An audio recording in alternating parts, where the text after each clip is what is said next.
So some of you might already know this news, but Nelson Piquet Jr, Season 1 Formula E champion, has been fired from Jaguar and won't be on the grid next time out in Rome. He's our first Formula E champion to be kicked out of the sport completely. This is a huge story and I'm late. I'm about a week late, but I thought this would be a really good video to put out while I was away. So I'm not actually here this week. This is a pre-recorded video, so just bear with me on this week if you can. But Piquet Jr, how has this happened? How has he gone from Formula E champion to now out of the sport? This also means that there's only 4 drivers left that have taken part in every single Formula E race. We have the 2 Audi boys of Lucas Di Grassi and Daniel Abt. We've got Sam Bird, the British hero, and funnily enough, we got Jerome D'Ambrosio. Those are the only 4 drivers that have competed in every single race.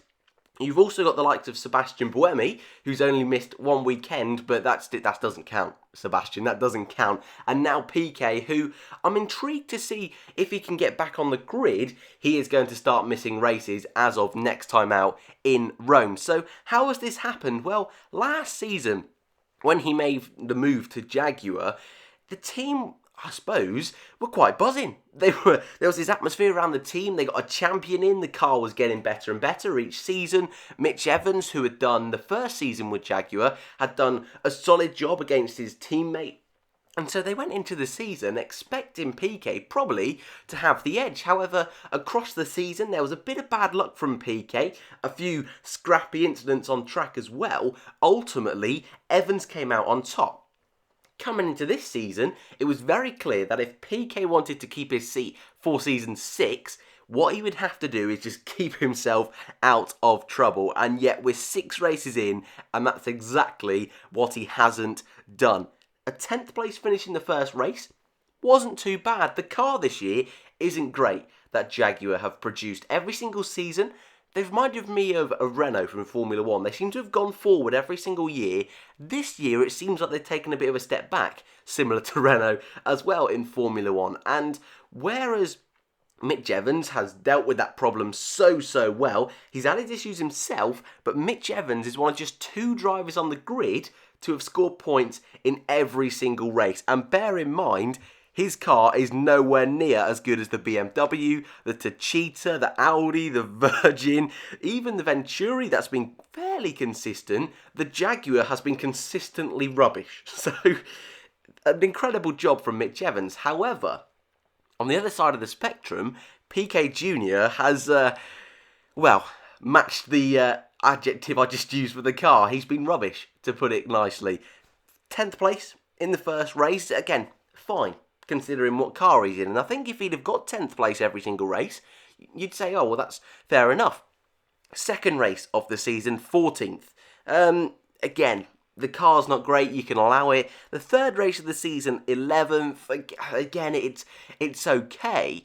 But then, ever since then, he's retired every single race. Mexico, he had that huge crash with Jean-Eric Vergne, another big incident for Piquet in his Jaguar career. Hong Kong, he retired. And then in Sanya, last time out, the team decided that was the final straw, hit the wall on his own accord. This wasn't because of anyone else. He just lost it, binned it in the wall.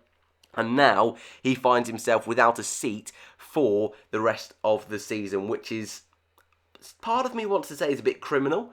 But at the same time, you look at last season's results as well, it's just too many mistakes from Nelson Piquet Jr. And while, yes, he has become champion, you can't bin it at almost every single race. Last season, Mitch Evans finished in 7th, Piquet Jr in 9th. However, Piquet Jr, bear in mind Formula E is 12 races long, he had 5 retirements. Which is a chunky amount of retirements. And if you look at the points difference between Piquet Jr and Mitch Evans, it was about 25 points, which is a solid chunk in Formula E terms. Now, again, I think this wouldn't have been the case if he'd have had a good start to the season, but he just hasn't. And what this means is that, surprisingly, a guy who also had a pretty awful year last season, Alex Lynn, who was racing alongside Sam Bird at Virgin last season, he's coming into the team for what we think will be the rest of Season 5. I question that appointment quite a bit, but it's going to be interesting to see how Alex is going to be able to recover from the awful end to last season and try and put it into some form coming into Rome this season, considering he crashed there last year. So that's going to be a really interesting dynamic heading into the Rome E-Prix. Only a short one from me today, so I hope you enjoyed. If you like Formula E, feel free to subscribe, and hopefully I'll see you in the next one.